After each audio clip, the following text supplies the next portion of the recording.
अस्सलाम वालेकुम नाजरीन, प्रोग्राम टैक्स और अवाम के साथ मैं हूं अफजल अयूबी। नाजरीन, हुकूमत ने बजट पेश कर दिया है, पंजाब ने भी अपना बजट पेश कर दिया है। इस बजट के बाद प्रॉपर्टी सेक्टर पर क्या असरात मुरतब हुए हैं और क्या होने वाले हैं? क्या प्रॉपर्टी सेक्टर बूम करेगा या पहले की तरह बैठा रहेगा? क्या हालात होंगे, क्या नहीं होंगे? आज इस पर खसूसी बात करने के लिए हमारे साथ स्टूडियो में मौजूद हैं चौधरी खालिद महमूद साहब। आप वाइस चेयरमैन हैं लाहौर फेडरेशन ऑफ रियल्टर्स के। उनके साथ मौजूद हैं उमर इकबाल ख्वाजा साहब, आप टैक्स माहिर कानून हैं। उनके साथ मौजूद हैं मलक शाहिद इकबाल साहब, आप CEO हैं यूनिटी डेवलपर के। नाजरीन, इससे पहले कि हम अपनी गुफ्तगू का आगाज़ करें, पहले माहिरीन की राय देखते हैं वो इस हवाले से क्या कह रहे हैं।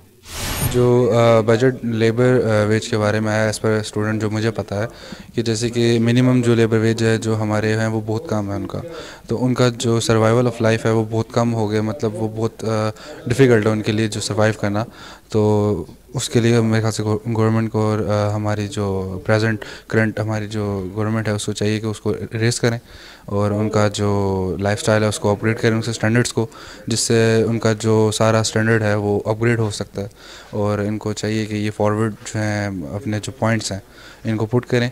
और बहुत सारे जो हमारे जैसे बलूचिस्तान में या सिंध में या पंजाब में KPK में बहुत सारी जो जैसे कि थर हो गए उन जगह पर, तो वहाँ पे बहुत सारी जैसे गरीबी सी भी है और बहुत लेबर वेज वहाँ पे नहीं मिलता, जैसे कि माइंस हैं, बहुत सारी चीज़ें उधर, तो उनको चाहिए कि वो अपग्रेड वगैरह करें। इस बजट के अंदर कोई गरीब लोग जो हैं उन लोगों की कोई ऐसा रिलीफ नहीं है।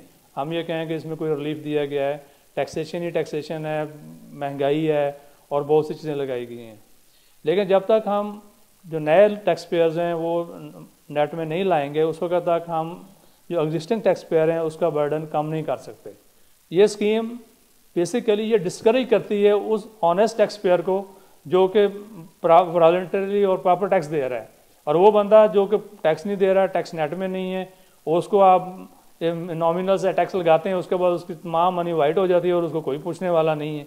लेकिन एक बंदा जो फाइलर है, रिटर्न दे रहा है, टैक्स फाइल कर रहा है, उसका ऑडिट भी हो रहा है, सारी चीज़ें हो रही हैं। तो मेरा ख्याल में ये अमेंडमेंट पॉजिटिव नहीं है। इस अमेंडमेंट को इनको बजट के अप्रूवल के टाइम पे वापस लेना चाहिए, ताकि जिसका एक दफ़ा ऑडिट हो गया उसको 3 साल तक रिलैक्स करें, जिसका ऑडिट नहीं हो उसका ऑडिट करें, ताकि आप रेवेन्यू फ्री जनरेट कर सकते हैं।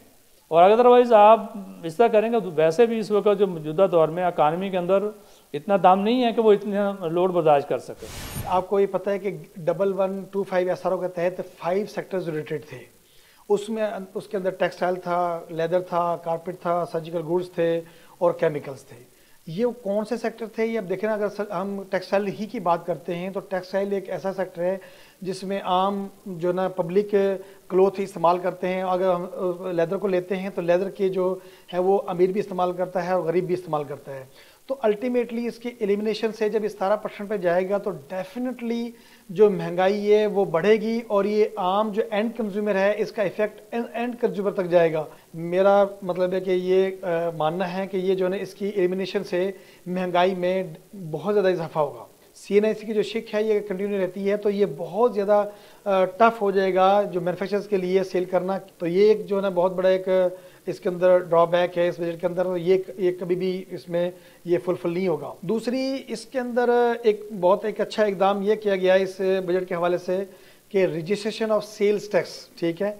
अब इन्होंने 1 डे ऑफ जुलाई से एक प्रोसीजर इन्होंने दिया है जो हम नादरा के पास जाएंगे और वहाँ पे अपनी रजिस्ट्रेशन करवाएंगे। ये बहुत ज़्यादा ईजियर है as compare to registration from जो है ना डिपार्टमेंट। अब इस बजट के अंदर उन्होंने सेल टैक्स की जो शिक है उसको निकाल दिया है। 72B में वो कमर्शियल इंपोर्टर भी जो है ना उसमें मतलब उस एम्बेड में आएंगे। तो मेरा ये मानना है कि अगर वो चीज़ करेंगे तो फिर कमर्शियल इंपोर्टर के पास ये ज़्यादती होगी कि वहाँ से 3% जो है ना पोर्ट के ऊपर एज ए AST जो है ना वहाँ से कलेक्ट किया जाए। ये बजट जो है वो पाकिस्तान के मुआशी माहरीन ने नहीं बनाया। ये बजट IMF, वर्ल्ड बैंक और इस तरह के इदारे जो हैं उन लोगों ने बनाया। और ये एक ओपन सीक्रेट है कि मुल्क में इस वक्त बड़ी तेज़ी से इकनॉमिक एक्टिविटी कम हो रही है, मुआशी तरक्की कम हो रही है, फैक्ट्रियाँ बंद हो रही हैं और जो ट्रेडिंग एक्टिविटीज़ हैं, इंपोर्ट्स हैं, एक्सपोर्ट्स हैं, वो बड़ी तेज़ी से डिक्रीज़ हो रही हैं। लोगों की क़ुव्वत ख़रीद कम हो रही है, नौकरियां ख़त्म हो रही हैं। इस सूरत हाल में अगर हुकूमत ये सोचती है कि इनको 5,550 अरब रुपए इकट्ठे हो जाएंगे, तो ये मेरे ख्याल में सोच नामुमकिन की हद तक मुश्किल है। ये बजट जो है वो इंतहाई कॉन्फिस्केटरी है और इसमें अवाम के लिए कुछ नहीं है। और पीएसडीपी के हवाले से अवाम के ऊपर अगर पैसे नहीं लगाने तो टैक्स के निज़ाम का आम जुबान में दो ही तर्जमे होते हैं। एक तर्जमा तो ये है कि जी अगर आप पैसे अवाम से टैक्स की सूरत में लिए हैं और अवाम पर लगा दिए हैं तो ये टैक्स है, और ये जमहूरियत में और दूसरे ममालिक में होता है। लेकिन मदीना की रियासत जो हमारी है, हमारी वाली मदीना की रियासत है, इसमें ये अवाम से पैसे ले लिए जाते हैं और अवाम पर पैसे वापस नहीं लगाए जाते, बिल्कुल नहीं लगाए जाते, ये उनसे छीने जाते हैं। और छीने हुए पैसे को आम जुबान में क्या कहते हैं, जो किसी से पैसे छीन कर ले जाएं, वो किसी थाना कचहरी में जाके देखें उस पैसे को क्या कहते हैं। जी खालिद साहब, आप जनरल सेक्रेटरी भी रहे हैं डीएचए स्टेट एजेंट एसोसिएशन के, अब वाइस चेयरमैन हैं लाहौर फेडरेशन के। बजट के बाद क्या हालात हैं आपके प्रॉपर्टी सेक्टर के? थैंक यू अफसर साहब।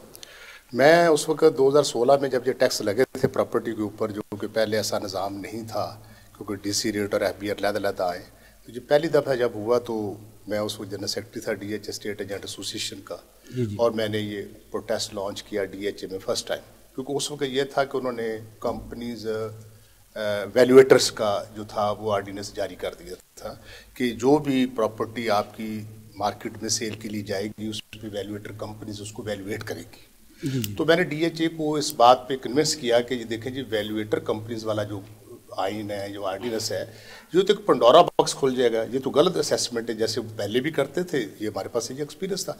उन्होंने इस बात पे एग्री किया, तो हमने हुकूमत के साथ मुज़ाकरात किए और नो डाउट कि कुछ चीज़ें हमने वहाँ पे वैल्यूएटर कंपनीज को हमने ख़त्म करवाया। उस ऑर्डिनेंस को हुकूमत ने पहली हमारी मीटिंग में उसको स्टेप डाउन कर लिया।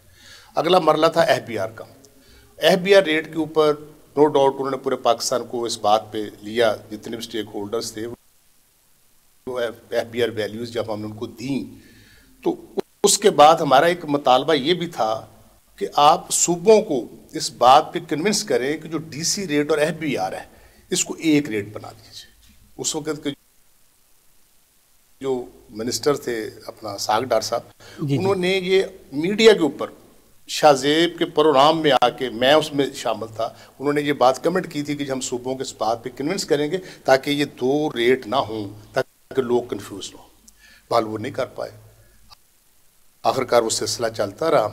तो उसमें और इस बजट में तो ये किया कि जो थोड़ा बहुत सांस किसी को आता था या कोई रियल काम जिसे हम कहते थे कि इन्वेस्टर तो भाग गया था 2016 में, अब ये जो बजट आया ये बिल्कुल इम्पोर्टेड बजट है, जिसकी मैं समझता हूँ कि ये नहीं कि हम मजम्मत की बात कर रहे हैं कि हम मजम्मत करते, मैं समझता हूँ कि ये उन्होंने करोड़ों लोग जो इस रियल स्टेट इंडस्ट्री से मुंसलिक थे उन सब का गला दबा दिया, यानी कि उस काबिल नहीं छोड़ा कि वो सांस भी ले सके।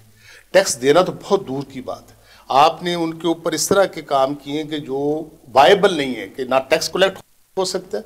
अब हुकूमत अगर उसको आके कह रही है कि जी हम इस तरह टैक्स लगा के अगर आवाम से हम पैसे ले लेंगे, और मुझे अफसोस है, दुख होता है ये इम्पोर्टेड डॉक्टर्स के ऊपर जो बाहर से बुलाए गए, जिनके पॉकेट में बाहर के पासपोर्ट रखे हुए हैं, जिनका पाकिस्तान में कुछ स्टेक ही नहीं है, ना वो हमारे इलेक्टेड मेंबर हैं, ना उनको हमारी इस सिनेरियो का पता है कि हम किस सिनेरियो से गुजरे हैं। ये हुकूमत ने अपने पाँव पे खुद कुल्हाड़ा मारा है, इनको बुला के, और ख़ास तौर पे रियल स्टेट सेक्टर को, जहां भी आप देखेंगे पूरी डिबेट आज पूरा मीडिया में सबसे ज़्यादा रियल स्टेट सेक्टर की हो रही है, और रियल स्टेट सेक्टर पहले भी टैक्स देता था, अब भी देता है, अब भी देंगे। कौन कहता है कि हम टैक्स नहीं देते? टैक्स दे रहे हैं, लेकिन टैक्स लेने का ये तरीक़ाकार जो है ना, ये वो गलत कार है। मलिक शाहिद इकबाल साहब, आप माशाल्लाह इस प्रॉपर्टी सेक्टर से वो काफ़ी ऐसे वाबस्ता हैं, ग्वादर से लेके लाहौर से लेके ग्वादर तक आपका आना जाना बिजनेस भी है प्रॉपर्टी के हवाले से। आप क्या समझते हैं, आपके इतनी फेडरेशन है, स्टेट एजेंट्स एसोसिएशन हैं, उसके बावजूद भी कहाँ कमी है, क्या वजूहात हैं? इस सेक्टर की तरफ हुकूमत भी तवज्जो नहीं दे रही, टैक्सेस को रोकने के लिए कोई तंजीम भी आगे नहीं आ रही, आप क्या समझते हैं? जी बेसिकली पहले तो जो आपने एसोसिएशन की बात की है, वो तो इस वक्त एसोसिएशन जो पिछली एसोसिएशन थी जिसमें माशाल्लाह डॉक्टर साहब थे वही चल रही थी। अभी तो उनको कुछ पता नहीं, बच्चों को अवेयरनेस नहीं कि क्या है। और दूसरे नंबर पे अगर इसमें एसोसिएशन में कोई दमखम होता भी तो वो सुनने के लिए तैयार नहीं है। वही वाली बात है कि जो इम्पोर्टेड बजट है वहाँ से बाहर से आया हुआ सारा एजेंडा है। लेकिन इसमें मैं ये देख रहा हूँ कि बजाय इसके कि आप लोगों को फैसिलिटेट करें, लोग टैक्स देना चाहते हैं, ऐसा नहीं है कि हम लोग टैक्स नहीं देते, देना चाहते हैं, उसका वे आउट निकाला जाता है। इस तरह से नहीं होता जी कि आप एक लाइन नहीं ड्रॉ कर दी जाती कि ये दिस इज़ द फाइनल। अब उसमें बेशुमार ऐसी चीज़ें हैं, मसलन पिछली गवर्नमेंट, पंजाब गवर्नमेंट ने अगर आप देखें तो गाड़ियों के ऊपर लग्जरी टैक्स लगा दिया। आज तक जितनी भी बड़ी गाड़ियां हैं वो रजिस्टर्ड हो रही हैं, इस्लामाबाद से होती हैं।